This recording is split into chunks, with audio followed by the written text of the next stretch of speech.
어느 교회에 아주 똑똑한 성도님이 한 분 계셨어요. 얼마나 똑똑한지 남들이 무슨 말을 하면 아이고 저것도 모르면서 저런 말을 하네, 속으로 흉을 봐요. 또 누가 뭐라 그러면 에이 그건 아니지, 또 판단을 해요. 도저히 나랑 수준이 안 맞는다. 왜 이렇게 사람들이 나랑 수준이 안 맞을까? 우리 교회는 그런 분 안 계시잖아요. 그러니까 어느 교회에 그런 분이 있었다는 거죠. 여러분, 그런데 그분이 하나님과 수준이 맞을까요? 그러면 절대 안 맞죠. 하나님 보시기에는 우리 모든 사람이 다 똑같아요. 매 한 가지입니다. 어떤 점에서 똑같습니까? 모두가 무지하고 이기적이고 하나님의 구원의 은혜가 없으면 도저히 살 수 없는 죄덩어리다. 그게 우리 모든 인간의 동일한 모습이라는 거예요. 그런데 그렇게 못난 우리 인간의 수준에 맞추어서 하나님이 내려오신 게 성육신입니다. 거룩하신 분이 인간의 몸이 되셨다는 거죠. 그러니까 성육신하신 예수님, 그 예수님을 정말 내가 만나고 나면요, 그 예수님의 성품이 나에게서 드러날 수밖에 없어요. 하나님이 못난 인간처럼 되어 오신 사건이 성육신이기 때문에 그 예수님을 내 안에 모신 사람은 아무리 나보다 부족하고 못난 사람 앞에서라도 겸손할 수밖에 없는 거예요. 왜? 나를 만나주신 주님의 그 은혜에 비추어 볼 때 내가 사람 앞에 내세우거나 자랑할 게 뭐가 있습니까? 그래서 성육신을 가리켜서 케노시스, 곧 자기 비움이다, 이렇게 말하는 거죠. 옛날에 선배 목사님께 많이 들었던 성육신에 관한 예화가 있는데 개미 예화예요. 아마 들어보신 분 계실 거예요. 어느 곤충학자가 돋보기를 들고 개미를 관찰하는데 아니 개미떼가 아무 생각 없이 그냥 낭떠러지로 줄을 이어가는 거예요. 개미는 보통 앞에 개미가 가는 길을 그대로 따라가는 습성이 있잖아요.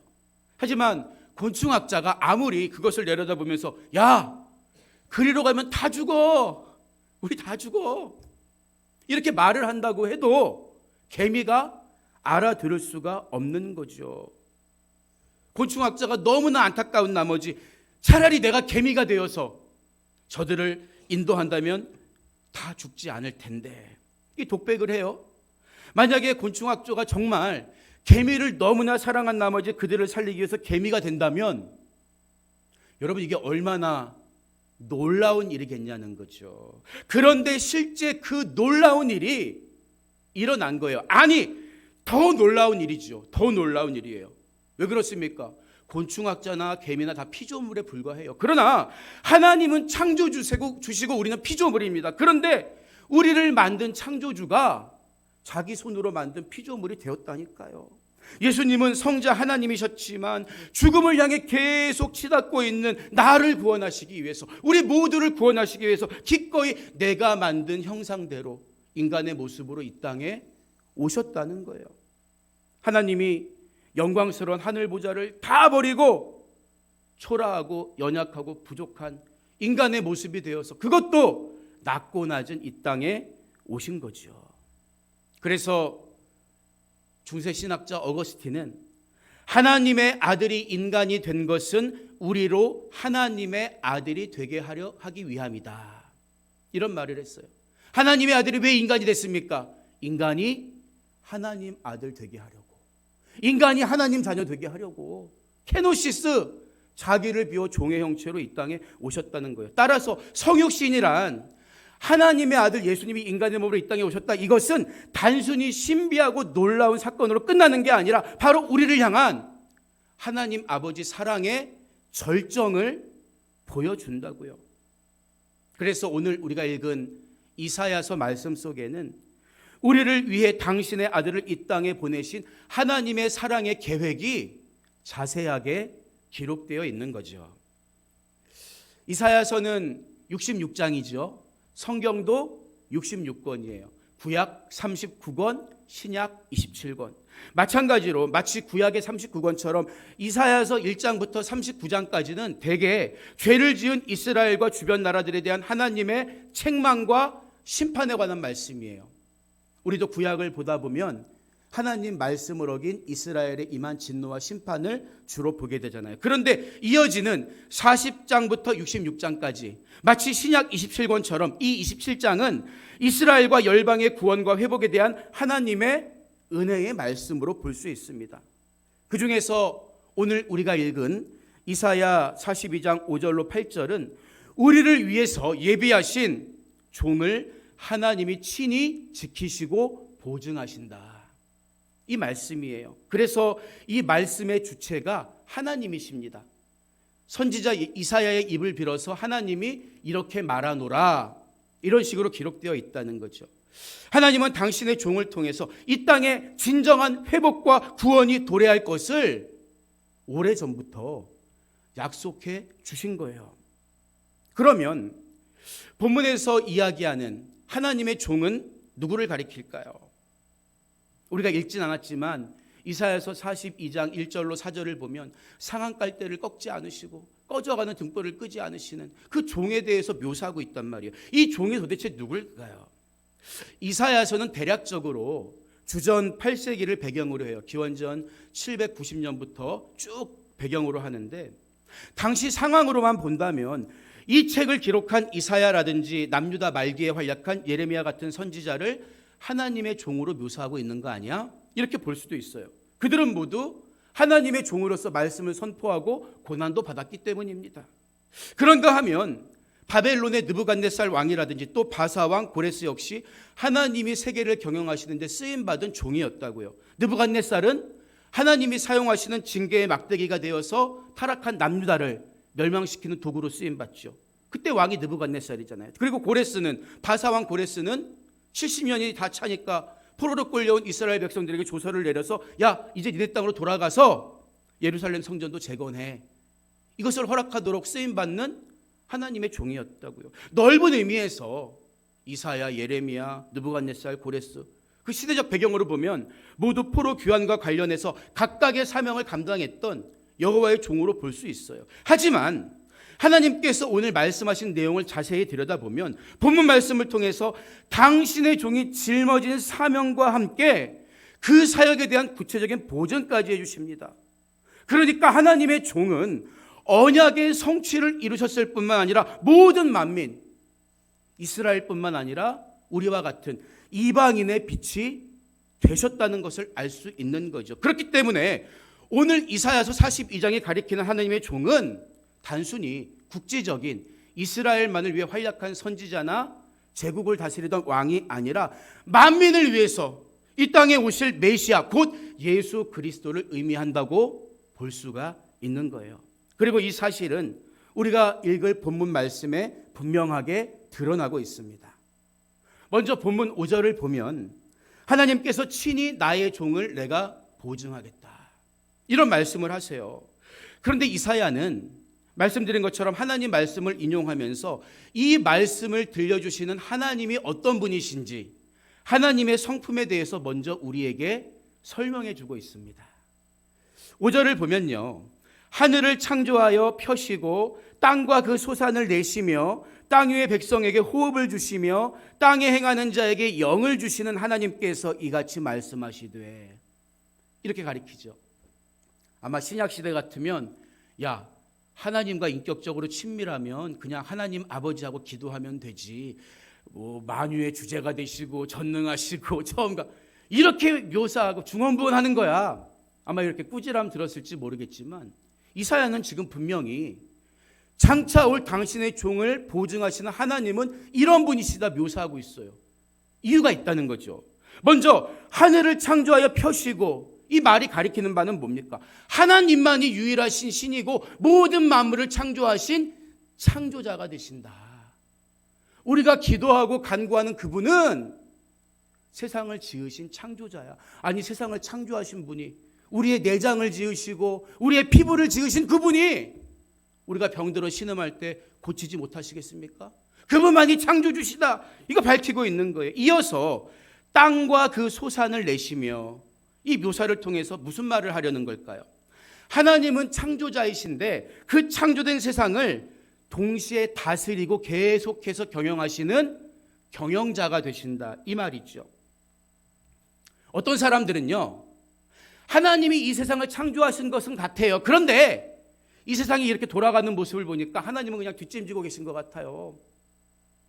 실제로 18세기 계몽주의 시대에 이런 사상이 유행을 했어요. 하나님이 이 세상을 창조하신 것 같지만 그분은 이 세상에 관여는 안 하셔. 그냥 저 높은 하늘에서 지켜만 보고 계신 것 같아. 이걸 신학적으로 이신론이라 그러거든요. 그런 생각을 갖고 있는 분들이 더러 있어요. 여러분, 그런 예수님 뭐라고 말씀했습니까? 참새 한 마리도 하나님이 허락하지 않으면 땅에 떨어지지 않는다고 하셨고, 내 아버지께서 이제까지 일하시니 나도 일한다고, 하나님 지금도 일하시고 계시다고 예수님 분명히 말씀했습니다. 그러니까 하나님은 세상을 창조하시고 뒷짐만 지고 계신 분이 아니라 세상을 여전히 다스리고 경영하시는 경영자가 되신다. 그러니까 땅과 그 소산을 내신다. 우리가 오래 곡식을 거두어 먹을 수 있는 것도 누가 도와주시기 때문이에요? 이 세상을 경영하는 경영자이신 하나님이 도우시기 때문에. 계속해서 하나님은 또 어떻게 설명하고 있습니까? 땅 위의 백성에게 호흡을 주시며, 기가 막힌 표현이에요. 어느 성도님이 병상에서 저에게 그런 편지를 보내요. 몸이 아프고 나니까 들숨 날숨을 쉬는 것도 하나님 은혜입니다. 여러분, 질병이 우리 인생에 찾아온 것은 너무나 불편하고 고통스러운 일이에요. 그러나 그 질병을 통해서 내가 들숨과 날숨을 쉬는 것도 하나님 은혜입니다. 이 고백을 할 수 있다면 고난도 유익한 거예요. 여기서 우리가 알 수 있는 사실은 뭡니까? 하나님은 이 땅에 사는 모든 인간의 생명을 주관하시는 주관자가 되신다는 거예요. 창조자이시고 경영자이시고 우리의 호흡과 생명을 주관하시는 주관자가 되신다. 마지막으로 땅에 행하는 자에게 영을 주시는 하나님. 어떤 하나님이십니까?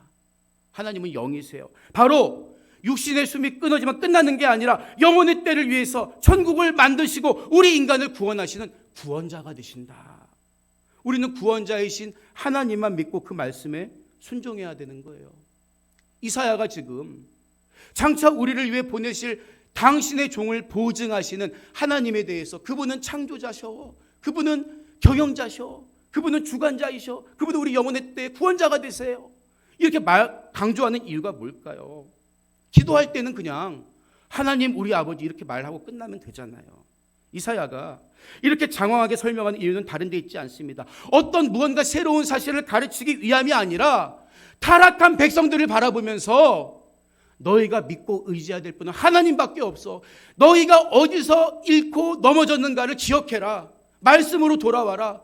온전하신 하나님을 의뢰해라. 다시 리마인드 시켜주고 있는 거예요.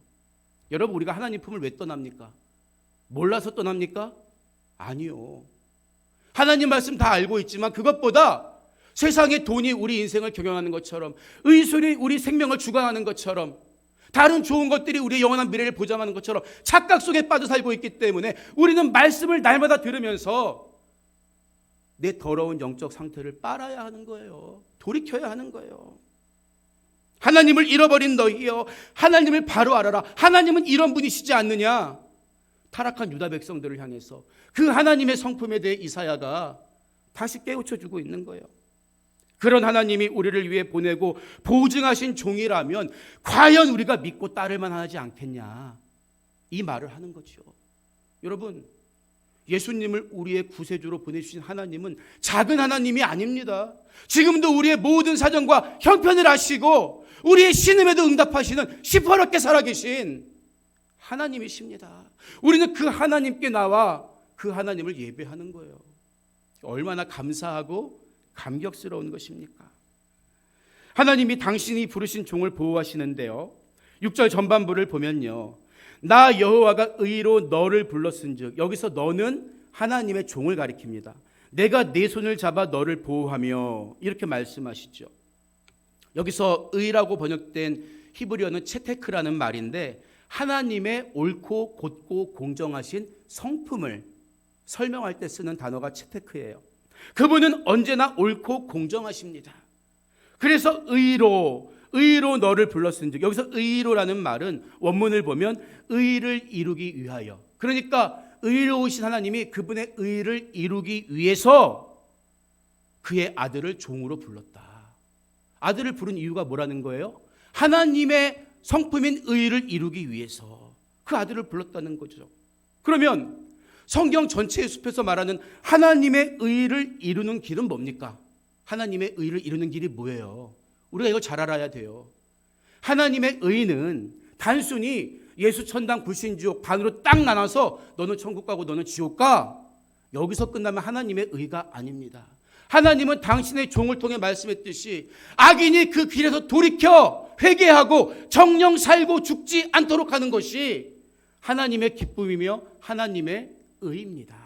그러니까 하나님이 당신의 종을 불러서 보증하고 지키시고 의를 이루기 위한다, 이 말이 의미하는 게 뭐예요?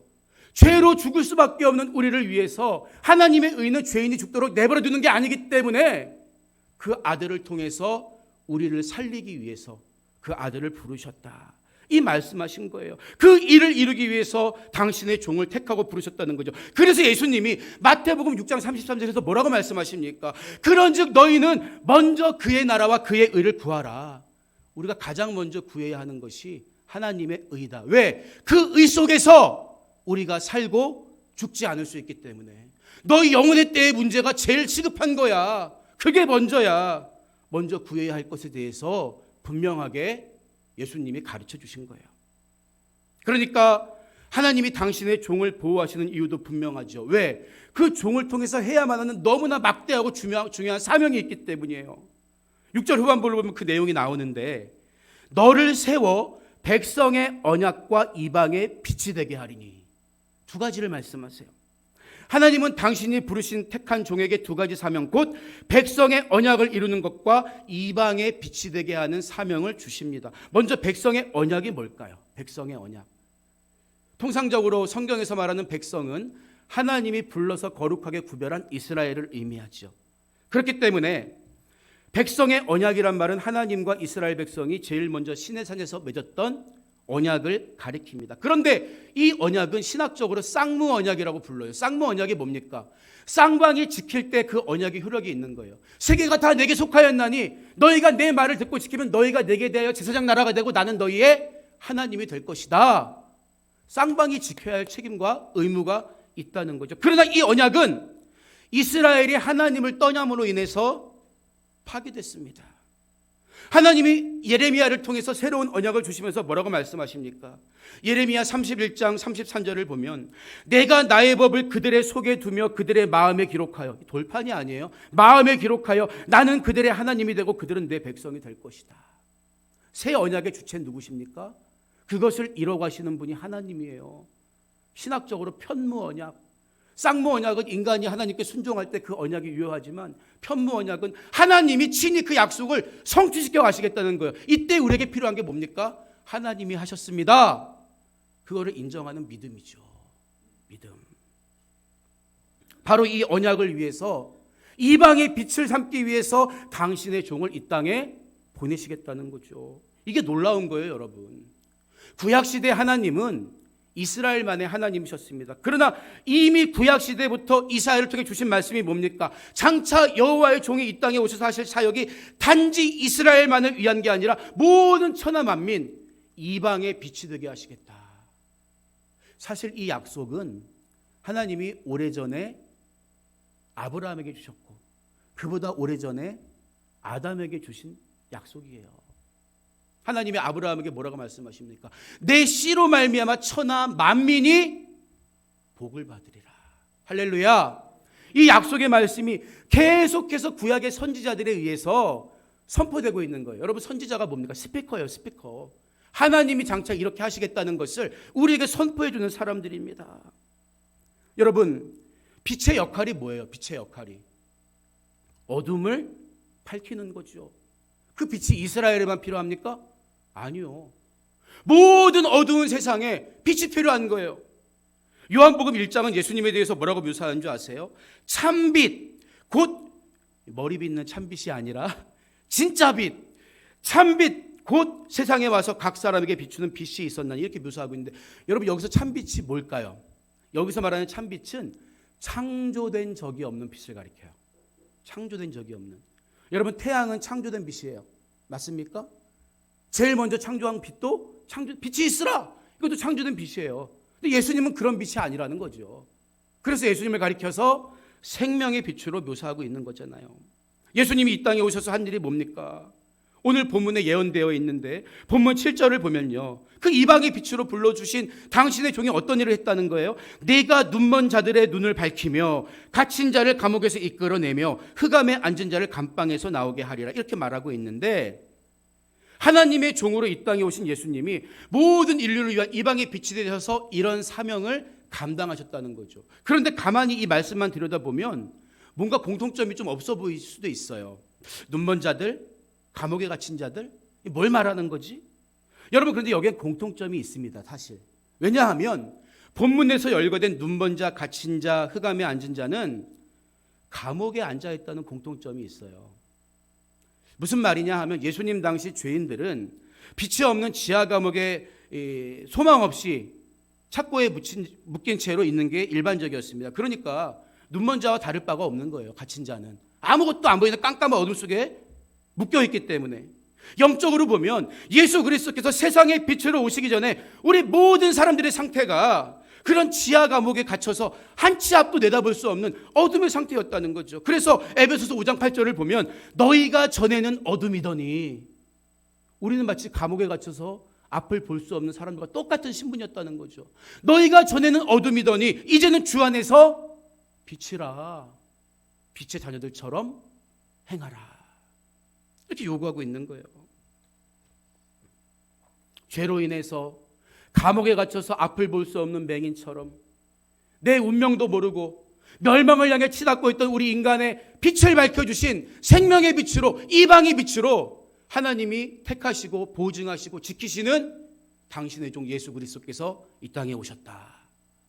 예수님이 오시기 800년 전에 이사야 선지자가 이 약속의 말씀을 선포하고 있는 거예요.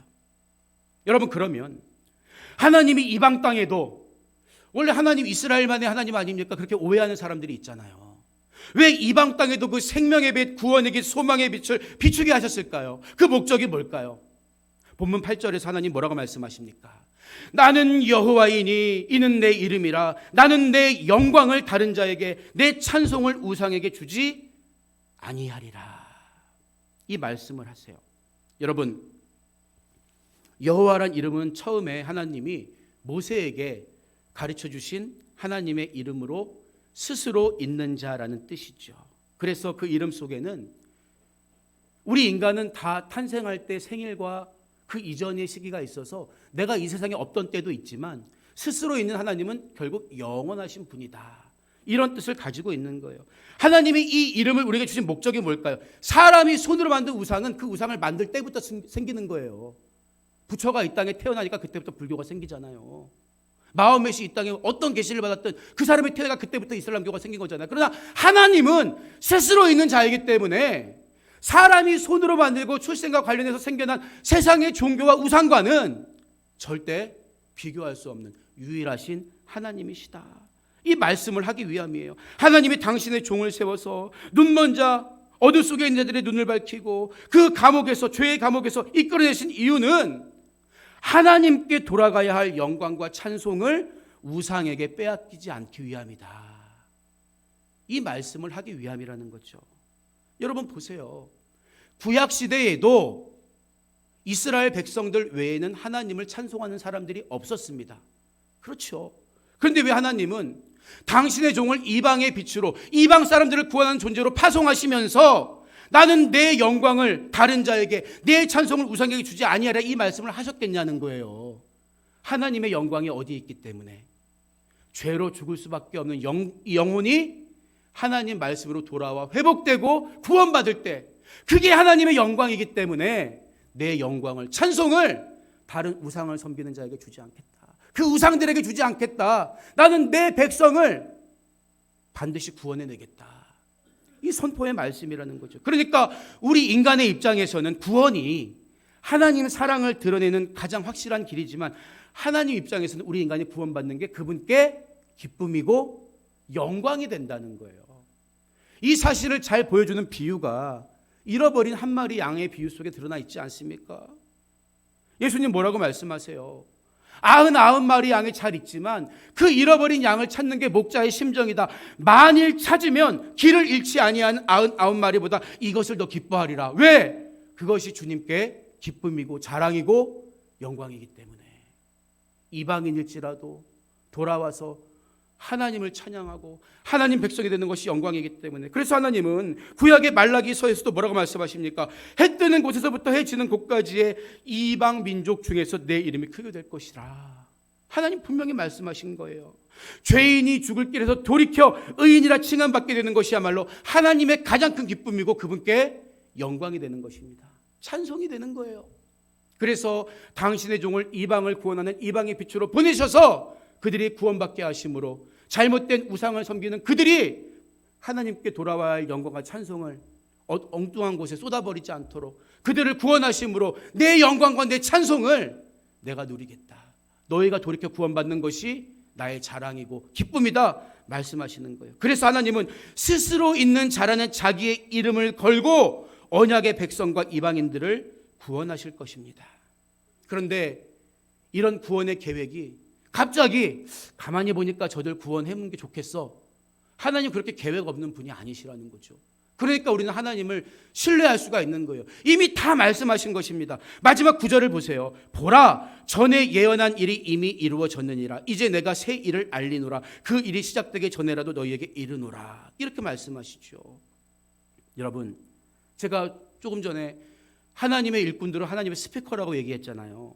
하나님은 당신의 종들을 통해서 내가 이 일을 행할 것이다 먼저 알리시고 이런다는 거예요. 그래서 우리는 그 일이 이루어졌을 때 이게 우연이 된 게 아니라 아하, 하나님이 이렇게 하시겠다고 말씀하셨지. 이게 그 일이구나. 하나님을 신뢰하고 믿고 경배할 수가 있는 것입니다. 하나님이 이미 예언한 일들은 이사야 시대에도 이루어졌어요. 그리고 본문에 나오는 이제 내가 새 일을 알리노라. 이 얘기는 예수 그리스도가 2000년 전에 이 땅에 오심으로 또 성취되었습니다. 우리는 확인할 수가 있는 거예요.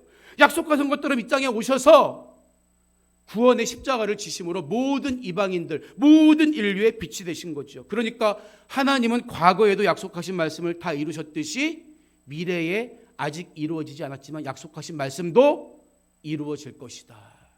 우리가 이 믿음으로 성경 말씀을 신뢰하고 읽을 수가 있는 거예요. 그래서 우리는 성경의 예언이 이루어졌지만 아직 이루어지지 않은 게 뭡니까? 예수님이 다시 오신다는 거죠. 우리는 다시 오실 예수 그리스도를 기다리는 거예요. 여러분, 대림절은 2000년 전에 이 땅에 오신 예수님의 낮아지심과 성육심만 감사하는 게 아니라 그 약속을 이루신 주님께서 이제 다시 오실 주님을 기다립니다. 비록 이 땅은 깨어지고 약육강식과 적자생존과 질병과 죽음이 있지만, 고통과 근심이 있지만 주님이 오셔서 이 땅을 회복시키시는 그날에는 다시는 애곡하는 일도 없고 병드는 일도 없고 주님과 함께 왕노를 할 것입니다. 이 소망을 가지고 마라나타, 주님 오시옵소서, 우리는 선포하고 기대하며 기다릴 수가 있는 것입니다. 왜요? 하나님은 말씀하신 것을 그대로 이뤄가시는 신실하신 분이시기 때문에. 오늘 말씀을 마무리합니다.